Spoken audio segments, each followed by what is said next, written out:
হ্যাঁ, আমি বউ পাগলা। আচ্ছা কি ব্যাপারটা বলুন তো? আসার পর থেকে আমার দাদা ভাই শুধু আমাকে একটি কথাই বলে যাচ্ছে, ভাই ওই গানটা করতে হবে।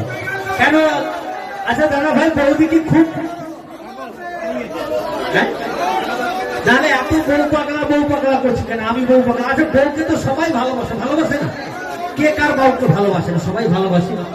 তাহলে দাদা ভাই আবার নতুন করে বলছে, বলে দাও আমি বউ পাগলা। হ্যাঁ, সরজিৎ মন্ডলের একেবারে প্রিয় গান বউ পাগলা। সত্যিকারে আমরা সবাই কিন্তু বউ পাগলা, কারণ হৃদয় আছে যার সেই তো ভালোবাসে। প্রতিটি মানুষের জীবনে প্রেম আসে, কারণ আমরা যে মেয়েটিকে ভাবতে হবে, আমাদের একটু সামনে দিতে ভাই, আমাদের ভাবতে হবে যে মেয়েটি ছোট থেকে বাবার বাড়িতে মানুষ হলো, মানুষ হওয়ার পর উপযুক্ত পড়াশোনা, তারপরে এসে গেল কোথায়?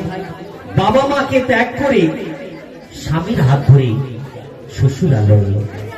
কিন্তু আসার পর আমরা যদি নিজের স্ত্রীকে না ভালোবাসি, এই বউ পাগলার মতো কার মধ্যে সে থাকবে, তাই না? তার আপন বলতে কেবলমাত্র স্বামী।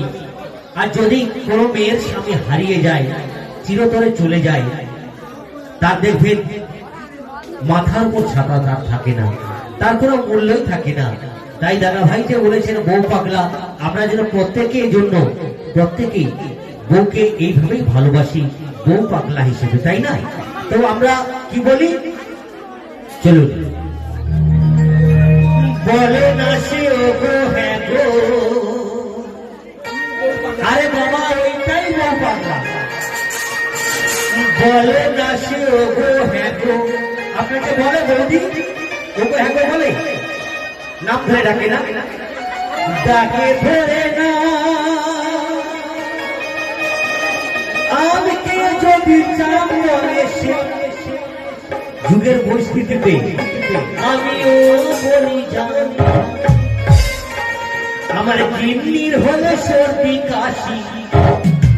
এটা ভাই এবারে লাইন আসছে বলে এই গান, আমার কিডনির হলে সর্দি কাশি, আমি নিজে ওষুধ খাই, আমি ওষুধ খাই, আমি বউ পাগলা, আমি বউ পাগলা, আমি বউ পাগলা।